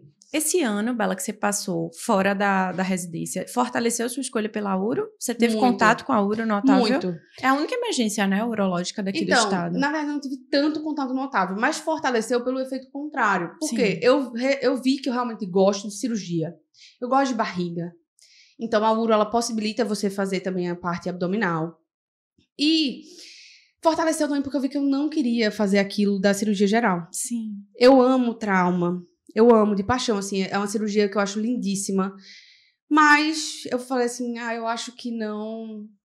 Então ele fortaleceu na sua escolha pela uro mesmo. Eu falei no dia a dia, porque eu acho que aquela coisa, você tem que ser um excelente profissional no dia a dia. Se você gosta daquela escolha agora que você é residente, mas você vê que você não vai ter condição de desempenhar aquilo quando você tiver 45, 50 anos, você não vai ter o pique para manter a excelência naquela especialidade, eu não via sentido em fazer, entendeu? Eu sei que eu seria uma residente digestiva feliz também, mas eu sabia que eu não conseguiria me manter a profissional que eu gostaria a longo prazo pelas demandas que aquela especialidade possui. Sim. Quer ou não, o paciente da urologia, por mais que ele possa ser muito desafiador, ele é um paciente que ele tende a ter uma boa evolução. Sim. O trato urinário, ele é um grande amigo, porque ele vai bem, ele evolui bem, mesmo em cirurgias complexas. E aí, eu falei, não, é uro. Vai ser uro. Não, isso já não era mais uma dúvida, apesar de que teve essa coisa inegável. Eu pensei assim, nossa, eu sou tão feminina, será que um homem vai se sentir à vontade de passar comigo? Mas, assim, depois na residência eu fui vendo que, na realidade, até existe uma janela para isso. Existem homens que querem ser atendidos por mulheres, porque eles têm queixas que eles se sentem mais à vontade de conversar e de falar com a mulher. Existe um público homossexual que também quer ser atendido por uma mulher. E isso eu digo porque várias vezes eles entram no consultório e eu já ouvi de incontáveis pacientes, nossa, que bom você que é uma urologista mulher, né? hoje, graças a Deus. Então, assim, é uma maioria? Não. Realmente não é a maioria. Mas mulheres na urologia hoje em dia nós somos 2%, né? Caramba, é muito pouco. É muito pouco. Você tem noção, na neurocirurgia são 8%. E na gineco a maioria é homem, né? Na gineco tem muito homem. Ninguém Muito pergunta homem. pra um E homem. ninguém pergunta. Pra um homem, tipo assim, a paciente não vai ficar desconfortável com você? É. Então a gente tá vivendo um movimento das coisas mudarem. Sim. E vai se tornar natural também você ter mulheres urologistas. Sim. Mas eu tenho um colega de residência, o Gabriel, ele fala assim... Tem mais mulher pilotando um avião do que mulher urologista. Caramba, é verdade. Realmente, é verdade. Mas, assim, a gente tá conquistando esse mercado. Sim. E não é entrando muito possível bem. que não tenha 2% de pacientes que não queiram uma urologista mulher. Então, pra mim, tá tranquilo Tá hoje em tudo dia. bem. Eu acho que vai dar certo. E a uro também tem o potencial de trabalhar com mulheres, né? Hoje em dia, eu tenho direcionado a minha formação para isso. Para a urologia legal. funcional, que pega muito a parte feminina também. Também tem a Perfeito. parte masculina, mas lida muito a parte de neurologia, ela lida muito com a mulher também, porque a mulher ela vai ter disfunção miccional grandes chances ao longo da vida, né? E é uma parte que me atraiu e que cada dia eu tenho focado mais. E foi um dos motivos por eu escolher a USP São Paulo. Porque voltando um pouco, quando eu prestei a prova, eu fui armada, assim, realmente, eu estava muito bem planejada no meu estudo. Eu não acho que eu fui a pessoa que tive maior horas de estudo prestando prova, mas eu sei que eu tive um estudo inteligente, sabe? Um estudo direcionado para aquilo. E aí, quando eu prestei a prova, eu lembro que eu saí da prova do SUS São Paulo e eu falei, cara... Você fez SUS São Paulo de novo? Eu fiz tudo de novo. Tudo de novo. Gente, eu fiz tudo. Porque eu acho que tudo é um treino. Eu fiz até a prova do Hospital Militar, que é um local que eu não me vejo trabalhando. Mas eu falei assim, eu pensava muito isso, sabe, Martina? Tipo assim, falava, o cara que tá fazendo essa prova da semana que vem, ele fez, tipo, a prova, sei lá, do Pará, semana passada. E acontece muito quando você tá fazendo prova, de entre uma prova e outra, você aprender uma coisa e acertar na próxima prova. Sim. Que você não viu na sua preparação. Então, toda semana, quando começaram o período de prova de residência, a segunda, a terça e a quarta era para fazer todas as provas do Brasil do final de semana anterior. Sim. Porque eu falava, aquele cara do Pará, ele ganhou um conhecimento nessa prova e ele vai competir comigo em São Paulo. E eu preciso tapar do conhecimento que ele ganhou lá. Então, eu fiz todas as provas de Amazonas, Curitiba, pra você ter noção, até as provas de Roraima eu fiz. Eu fiz tudo. Pensando nesse ganho de uma, duas questões que fazem diferença para uma mais concorrida. No conhecimento diferente tipo assim, aquela coisa, às vezes cai uma questão de uma coisa que pro cara é óbvio, porque é da epidemiologia dele. Eu não sei porque eu não estudei nada do estado dele. Então eu falei, eu vou estudar de todos os estados, porque eu vou competir com essa pessoa. Então eu tenho que saber o que ele aprendeu lá também. E aí, isso eu acho que foi uma coisa que me ajudou muito nas provas. E aí, quando chegou para fazer as provas, a primeira prova foi a do Einstein, era sempre a primeira. E eu não fui tão bem quanto eu esperava. Que era o que você queria, Bela. Era o que eu queria. E foi um balde de água fria. Porque eu lembro que eu olhei pra minha mãe e falei, acho que esse ano não vai dar pra mim. Acho que esse ano não vai rolar. Eu achei que tava fazendo bem, acho que talvez eu errei no caminho. Só que aí eu comecei a fazer outras provas. E começou a dar certo. Por quê? Começou a sair... Eu fiz o HMASP. Aí eu fui primeiro lugar no HMASP. Aí eu fiz a Edmundo Vasconcelos. Aí eu fui primeiro lugar no Edmundo Vasconcelos. E eu comecei a ver, não, eu acho que alguma coisa vai dar certo. E aí eu fui me acalmando. E a prova que eu fui mais tranquila foi a da USP São Paulo. Porque eu falei, ai, gente, pelo amor de Deus, 64 anos que essa residência existe. Ninguém nunca de fora conseguiu. Eu vou fazer essa prova aqui na fé. Eu vou fazer ela, tipo assim, eu tenho muito a mania de reler a prova e mudar a questão. Essa prova eu vou fazer um teste, eu não vou reler ela. Eu vou só fazer. E é isto. E aí eu só fiz a prova. Quando saiu minha nota, eu tirei 91. Caramba, Bela. E aí eu lembro que eu liguei assim pra minha mãe e falei, eu acho que foi alguma zebra. Tipo assim, eu fiquei tão surpresa com o resultado que eu falei, nossa, e eu achava tipo assim, que eu ia fazer, se não fosse no Einstein, eu já tava tipo assim, acho que eu vou fazer na Unicamp e tal. E aí, nem eu tava acreditando muito naquele resultado, sabe? E aí eu fiz Redditor também, fui bem na prova da Redditor. E aí chegou o dia da entrevista do Einstein. A do Einstein, a entrevista foi incrível. Eles falaram assim, a gente gostaria que você fosse nossa residente. Agora é uma questão das notas, mas seu currículo é muito bom. Eu trabalhei muito o meu currículo. O currículo é aquela coisa, você tem que entrar na faculdade e começar, né? Não dá pra você fazer no último ano. Não dá pra você achar que no internato você vai fazer seu currículo, porque muita coisa do currículo, você pode até começar no internato, mas daqui que aquilo vira uma publicação, daqui que o estudo se faça, já era, né? Então, eu demorei, tipo assim, bastante tempo fazendo o meu currículo nos primeiros anos, e alguns pontos chaves do meu currículo. Eu tentei muito conseguir alguma coisa no meu currículo internacional, porque eu achava que seria uma coisa que seria diferente do que muita gente vai atrás. Eu queria levar um currículo mais diversificado. Então, foi uma coisa que eu preparei com muito cuidado. E aí, eu ganhei um prêmio na época da faculdade, da New European Surgical Academy, que foi uma coisa que eu acho que foi importante no meu currículo. Eu fiz muito trabalho humanitário. Eu fiz muita coisa não voltada tanto para medicina, mas voltada para gestão. Porque eu achava que tinha que ter alguma coisa diferente. Meu pai falava muito isso. Olha, se você quer um resultado diferente, você não pode ofertar a mesma coisa. Que todos vão fazer. Uma coisa diferente. E aí eu fui muito confiante para as entrevistas, porque eu falei, não, eu construí isso. Se não for para ser, tudo bem, eu vou estudar de novo. Mas aí eu já estava mais tranquila, porque eu falei, eu construí isso, eu estou em paz com as minhas metas, eu fiz o que eu podia. Se for para eu não entrar, tudo bem. E na maioria das provas eu era a única mulher. Caramba. Porque o URO tem esse histórico. E eu já vi muitas meninas falando, nossa, eu amei o estágio de URO, eu queria fazer URO. Mas muitas vezes elas não se sentem confortáveis para tomar essa escolha. E aí, querendo ou não, você vai para aquelas entrevistas, né? Tipo assim, nossa, cara, ai, dá aquele nervoso, né? Você nunca sabe o que você vai entregar. Mas aí eu sempre falei, olha, tem duas coisas que todo mundo gosta. Uma pessoa que trabalhe bem, trabalhe muito, e uma pessoa que mostra disponibilidade com aquele serviço. Uma coisa que meu pai sempre falou foi assim, não acha que você trabalha para ninguém. Você não trabalha para ninguém. Você pode ter qualquer que seja seu chefe, você não trabalha para o seu chefe, você só trabalha para você. Porque o melhor serviço que você fizer é você que está fazendo. Sim. Porque às vezes as pessoas têm essa noção de tipo assim, porque fulano de tal me deu essa tarefa e eu tô fazendo para ele. Você não tá fazendo para ele, você tá fazendo para você. É sua oportunidade de crescer, de desenvolver, de se tornar melhor, de entregar uma coisa melhor. Então o seu trabalho, ele é seu. E aí eu sempre tive essa ideia, tipo assim, é isso que eu quero que o meu entrevistador, nesse momento de me avaliar, ele entenda.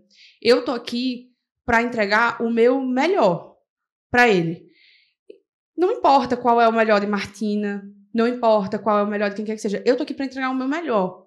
E a minha determinação, ela é com esse serviço. E, assim, eu sou apaixonada por medicina. Eu sou viciada em operar. Aquele local é um local de felicidade para mim. Por vários momentos foi muito difícil ser residente de cirurgia, porque é uma residência difícil. Mas, em todos os momentos, o que me fez ficar ali é porque eu amo aquilo. E eu falava assim, olha, é isso que eu quero mostrar para o meu avaliador. Se ele conseguir ver isso, tudo bem. Porque eu acho que às vezes a gente quer mostrar uma coisa que não é a gente. E aí não vai rolar. Entendeu? Por exemplo, eu podia querer chegar lá e mostrar uma personalidade mais masculina. Eu podia querer mostrar uma personalidade mais séria. Eu não sou assim. Eu sou extrovertida, eu sou extremamente feminina, vaidosa e tudo mais. E eu sou isso. Tipo assim, tanto é que nas minhas entrevistas, o pessoal fala assim, não vai muito maquiada, não vai. Eu falo, vou, porque depois eu vou chegar lá e eu vou ser uma pessoa que eu não sou.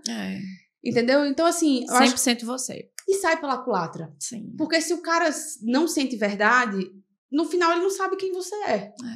Então, você pode até ter um ponto que ele não goste muito, mas ele tem que ter a sensação que ele tá colocando no serviço dele uma pessoa que ele sabe quem é. Sim. Então, assim, quando eu fui para as entrevistas, eu lembro muito que, falando aqui da entrevista da residência que eu tô agora, porque querendo ou não, é uma entrevista que foi diferente, assim, tal. Eu sentei, assim, na cadeira e eles falaram, assim, por que você acha que você devia entrar? E aquela pergunta que você ensaiou 1000 vezes, mas aí na hora eu falei assim, é muito difícil de se defender, né, a sua qualidade. A gente, como mulher, mais ainda é difícil você levantar a sua bola. E aí eu lembro que eu só falei assim, olha, doutor, eu chego cedo, eu saio tarde, e eu tô aqui para fazer o que você precisa. Eu não sei tudo, e eu posso não ser a pessoa que sabe mais, mas eu garanto para você que você não vai me pedir nada 2 vezes. Uma vez que você me pedir, eu vou ter entendido que é o que eu tenho que fazer.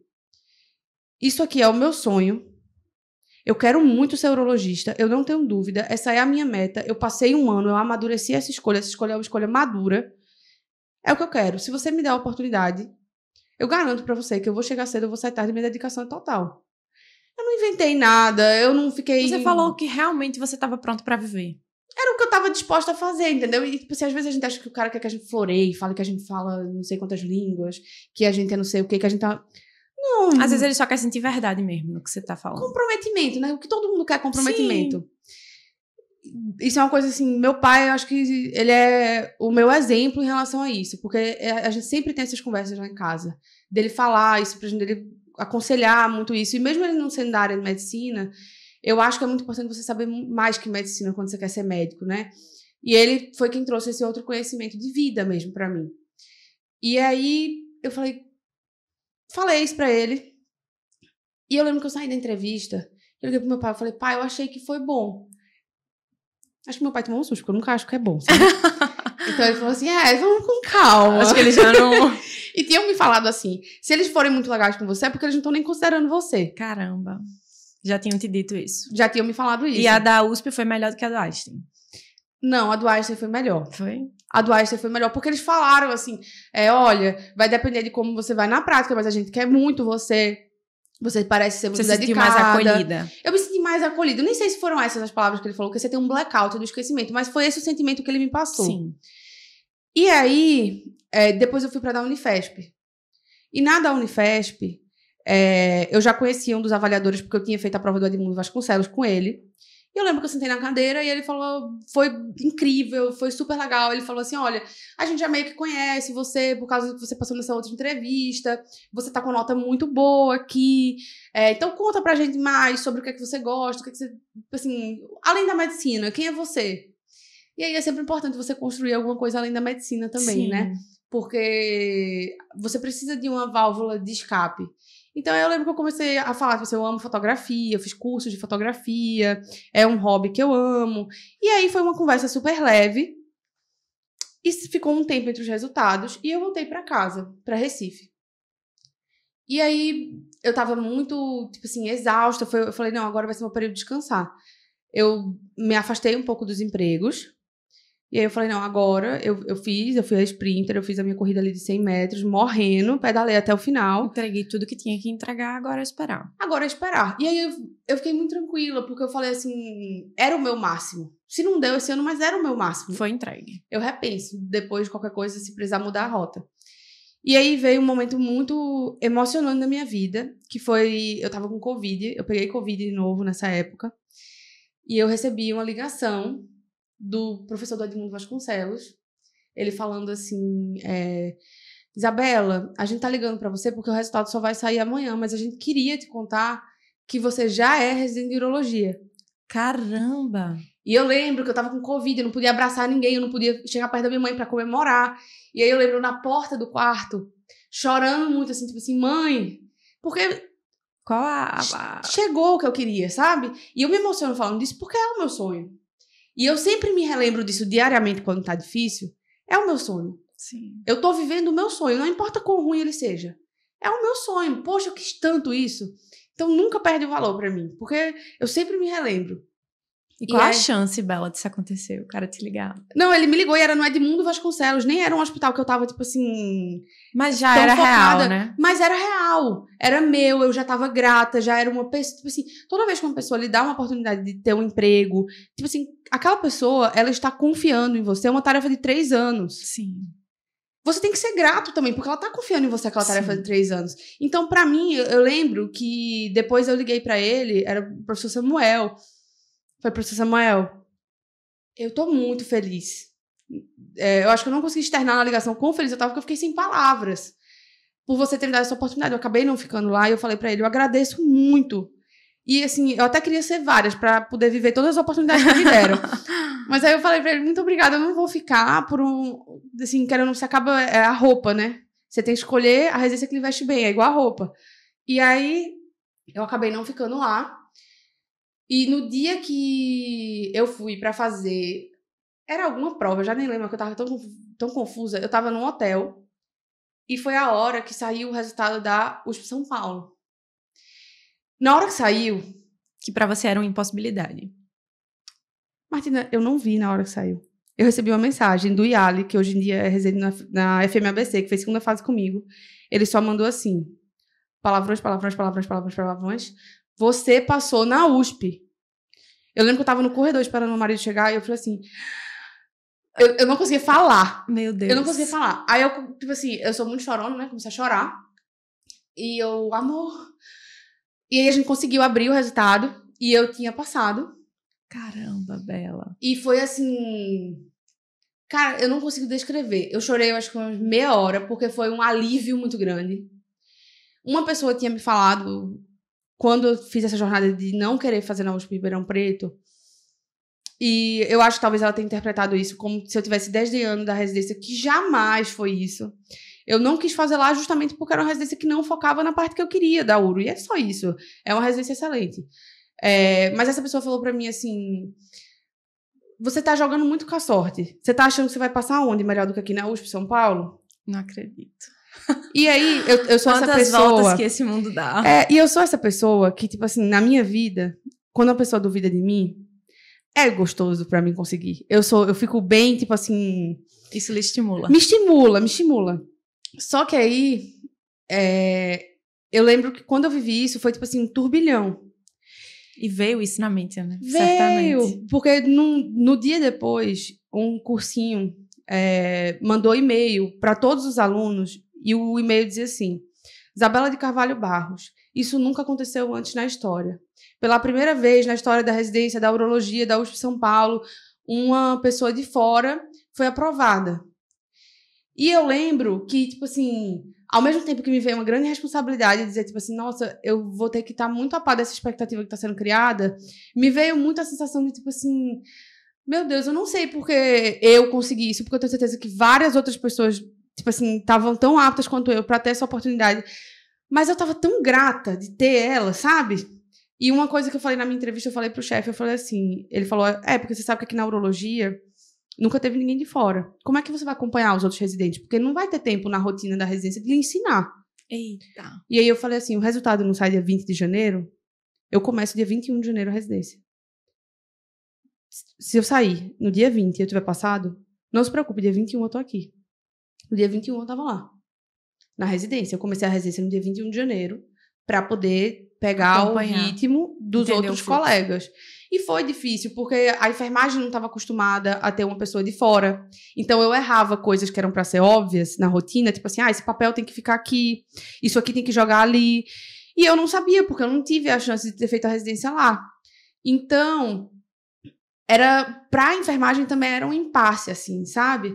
Mas aí foi aí que começou o meu grande sonho, sabe, Martina? Porque eu comecei a ver que tudo aquilo que eu passei era pra estar onde eu tô hoje. Eu passei no Einstein. Caramba. Passei na Unifesp. Passei no Edmundo. Fui passando em todas as residências que eu fiz.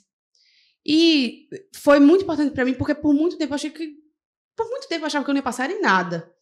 Porque você nunca vê isso acontecendo com você, né? Sempre os outros. Sempre os outros. Você sempre acha que é uma coisa que tá muito longe de você. Então, quando eu vi acontecer comigo, foi tipo assim, uma sensação de que todo esforço, quando ele é verdadeiro, ele é validado. De alguma forma. Talvez não foi na hora que eu queria ter feito tudo direto antes. Talvez não foi... as coisas podem ser melhores do que você imagina. Eu achei que eu ia pro Einstein. E acabou que eu caí num lugar que... A residência da USP, ela me proporciona fazer toda a minha residência em um quarteirão. É um complexo hospitalar gigantesco, mas é tudo perto. Isso, pra quem tá na residência, faz muita diferença. Numa residência que você chega tão cedo. E, assim, hoje em dia, eu vivo o meu sonho. Que vem muito do fato de que, graças a Deus, eu tive numa família que me ensinou a lutar muito pelo que eu queria. Eu tive pessoas que me ensinaram muita coisa. Eu tive a sorte, a bênção de ser estudante do IMIP, que moldou a minha mente. Você falou uma coisa hoje, assim, antes do podcast que você falou. Sua mãe abria a porta para todos os pacientes. Com uma mãe que abre a porta para todos os pacientes, como era que eu ia ser residente naquele ano que eu sabia que eu não ia ser capaz de ser boa? Eu tive esse exemplo em casa do que era o bom.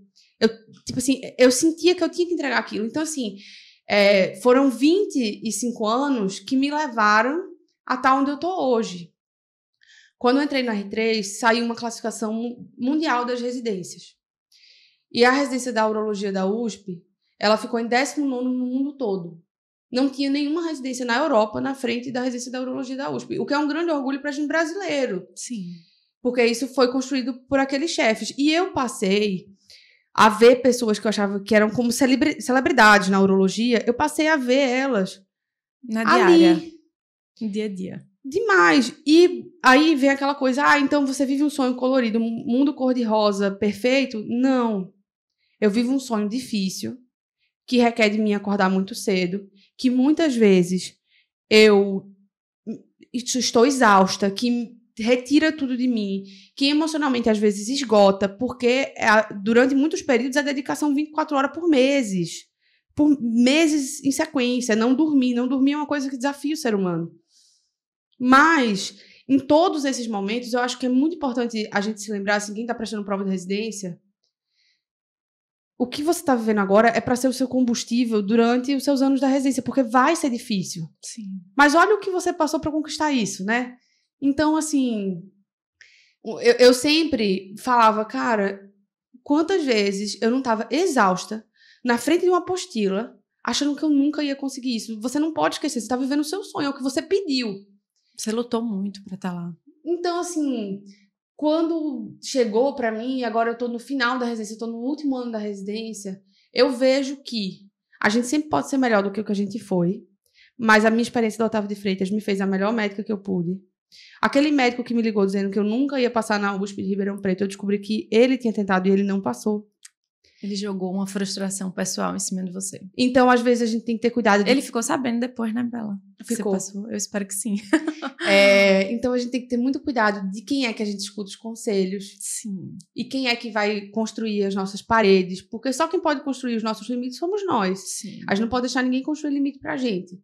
Então, assim, tudo aquilo que eu passei, aquela chateação, aquela frustração, aquele ano de Covid, aquela vontade de voltar pra casa, foi pra me trazer onde eu tô. Sim. Recentemente eu realizei um dos maiores sonhos da minha vida, assim. Eu tinha essa vontade de estudar fora. E aí, um dos motivos de ir para São Paulo eram as oportunidades que eu teria indo para lá. E eu acabei de voltar essa semana da França. Eu cresci minha vida toda ouvindo meu pai falar da Sorbonne, eu não sei porquê. Mas, coincidentemente, quando eu entrei na URO, tinha essa professora, a Veronique Fê, que ela é, assim, uma pessoa fora da curva. Ela é uma mulher que, na urologia, ela, assim, ela já foi homenageada pelo presidente da França, ela já fez descobertas gigantescas e ela tem 40 anos. Ela Caramba. é sensacional. E eu queria estar perto dela, sem nem saber por quê. E aí ela deu uma palestra agora no Congresso Europeu e a gente estava lá assistindo e ela falou uma coisa que é a mensagem que eu acho que eu queria deixar nesse podcast. Ela falou assim, o que falta na urologia para ter mais mulheres na urologia são mentoras.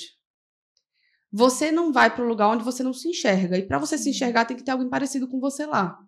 Então, assim, se você quer fazer uma coisa, você consegue. Pode ser difícil, pode ter um preço caro, pode custar muito de você, mas você consegue. Desde que você esteja pronto a entregar o que é necessário.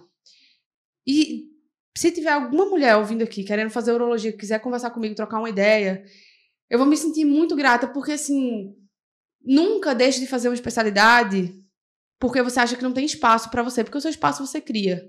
E no problema ou na falta, sempre está uma grande oportunidade. Então, se está faltando mulher na urologia, tem uma grande oportunidade para mulheres virem trabalhar nessa área. E, ao longo dessa minha jornada, que está começando e que falta muito, que falta aprender muito, ter ido passar esses 2 meses na França agora aprendendo com ela, me fez ver o seguinte, é difícil em todo canto. É difícil aqui em Pernambuco, é difícil em São Paulo, é difícil na França, é difícil onde você for. Mas sempre vai ter alguém que fez. E se tem alguém que fez, você pode fazer também. Sim. Teve uma palestra incrível no Congresso Brasileiro de Urologia, que sempre tem das orquídeas. As mulheres urologistas, elas se denominam orquídeas, porque a orquídea é uma flor que cresce na pedra. Ela não precisa de terra fértil, ela não precisa que seja ofertado, ela vai crescer, ela vai dar uma flor linda. Então, nós somos as orquídeas. E tem uma frase que a doutora Maria Cláudia Bicudo colocou lá, e ela falou assim, eu sou porque nós somos. Então, assim, eu sou médica porque teve uma primeira médica lá atrás. Eu sou cirurgiã porque eu pude ver doutora Clarissa Guedes, doutora Daniele Tete, eu pude ver doutora Cris, dentro da neurocirurgia, doutora Roberta Leal, doutora Luciana Lima, e são incontáveis os nomes delas que eu posso falar aqui. E de colegas também cirurgiães, hoje em dia residentes. Eu me vi nesse cenário porque elas estavam lá. Então, assim, ao longo desse sonho, se tantas outras mulheres fizeram, se tantas outras pessoas fizeram, todas nós podemos fazer. E se elas são, nós também podemos ser. Sim. Então, assim,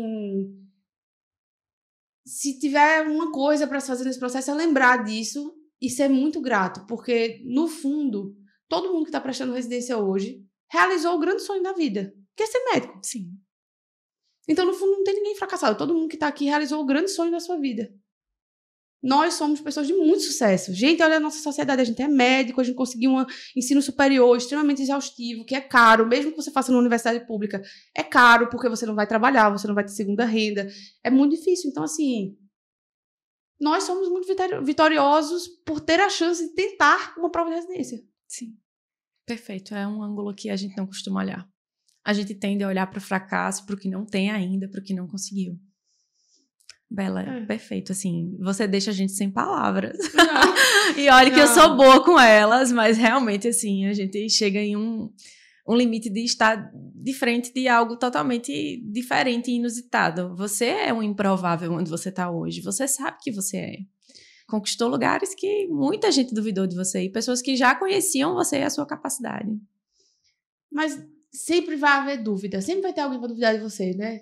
Tipo assim, eu tenho uma R+, Jéssica, que ela é urologista também, ela é um grande exemplo para mim. Ela fala assim, muito do que eu consegui foi porque alguém duvidou de mim. Mas não é porque você quer contrariar a pessoa, é porque quando alguém duvida de você, é como se a pessoa acendesse uma luz em cima daquela oportunidade. Não é para você contrariar a pessoa, é porque ela faz aquela coisa parecer brilhar, mas o ser humano, ele gosta daquilo que tá brilhando, que tá no foco. Sempre foi assim. Então, assim, hoje em dia, eu vivo o meu sonho e eu sou muito grata a isso. Tá aqui hoje é um sonho. Pô, tô trocando ideia com você, eu ouvi falar tanto de você. Ai, que legal. Quando você formou, eu lembro minha mãe falando assim, ai, eu tenho que mandar alguma coisa pra Martina no dia do baile dela. Ela me mandou orquídea no dia que eu me formei, no dia do meu baile. Ela me mandou uma orquídea. Sua mãe é muito especial. Então, assim, esse trabalho que você tá fazendo aqui é incrível. O Eu Médico ter aberto essa janela para você conversar sobre isso é incrível. Porque quem está prestando prova, eu queria ter ouvido o que as pessoas falam aqui quando eu tava prestando, sabe? Porque é um processo solitário se preparar pra prova de residência. Demais. É muito Muito difícil. difícil. Mas dá certo. Sempre dá Muito certo. certo, né, Bela? Dá Você certo. é aí uma prova viva que dá muito certo. Bela, assim, eu não tenho palavras para agradecer. Eu já sabia que seria muito bom. E eu ficava pensando, meu Deus, R1, R2, porque, de certa forma, eu vinha acompanhando as suas conquistas através da sua mãe. Sua mãe celebra muito as suas conquistas de maneira muito demais. amorosa. E aí eu vinha acompanhando e, caramba, será que um dia eu vou ter uma oportunidade de trocar uma ideia com Bela? E acompanhava algumas coisas assim, e vi você passando na urologia através da sua mãe. E quando surgiu a oportunidade de estar aqui, já vai fazer um ano que a gente tá no podcast, e eu ficava, caramba, será que vai dar tempo eu pegar a Bela residente ainda para trocar essa ideia? Eu tô muito e feliz. Assim, eu não sei nem como foi, que foi o destino e Deus, talvez, que tenha traçado esse plano, porque do nada tô chegando em Recife, meu Deus, a gente vai mais cedo, a gente vai fazer, eu não podia perder essa oportunidade de te trazer. A oportunidade foi minha. Eu já tinha ciência de que você acrescentaria muito, mas honestamente, assim, ultrapassou totalmente todas as minhas expectativas, que eram enormes do que você podia acrescentar, sabe? E assim, eu, enquanto hoje médica, que também estou no caminho de me preparar para a residência médica, eu saio outra pessoa desse episódio, sabe? Esse podcast tem tido esse poder de me transformar aos poucos e, assim, é um salto que eu acabei de sentir que dei, sabe? Por ter a oportunidade de ter lhe ouvido, e com certeza todo mundo que vai ouvir esse podcast, aonde ele chegar, eu tenho certeza que ele vai chegar em São Paulo, na França e por aí, e vai levar muito, muito, muito essa sua fé, essa sua gratidão, essa forma de enxergar, sabe? E de olhar para um lugar onde não há possibilidade de dizer eu vou ser a possibilidade, e a partir de agora há a possibilidade de alguém de fora estar na USP São Paulo, porque você chegou lá. E assim, é muito especial isso. Eu queria agradecer demais a sua disponibilidade e toda a sua força, a sua coragem, extremamente inspiradoras, né? Acabei de ganhar mais alguém, assim, para inspirar e para Não, vamos trocar figurinha Não, agora. vamos trocar figurinhas. E assim, sua mãe já era alguém que me inspirava muito, e aí agora tem outra inspiração na família. Seu pai também é alguém que todo mundo que conhece se inspira bastante. Tem uma história de muita luta e de chegar em um lugar que poucos chegaram. E assim, é muito especial ter tido essa oportunidade de ter você aqui. Foi minha oportunidade. Não, foi nossa, com certeza, assim, o prazer foi imensamente, o prazer imenso ter você e poder ofertar esse conteúdo que você entregou para essas pessoas. Isso muito obrigada, incrível. gente. Muito obrigada mesmo. Mas não vou pegar na sua mão, que eu gosto de pegar na mão. Muito, muito obrigada. Foi incrível. E agora a gente tem que marcar um café, alguma coisa, para continuar as conversas. Tem muita conversa. Obrigada Bela. mesmo, viu? Agradeço demais. Pois é, Frio, agradeço muito mesmo. E a todo mundo que está nos ouvindo aí, um episódio que vai ficar marcado nas nossas histórias e de todo mundo que ouvir. É uma segunda temporada que vem entregando episódios marcantes e com certeza, Bela, esse foi um deles. Muito obrigada. Obrigada mesmo. Obrigada a todo mundo. Tchau, tchau. Tchau, pessoal.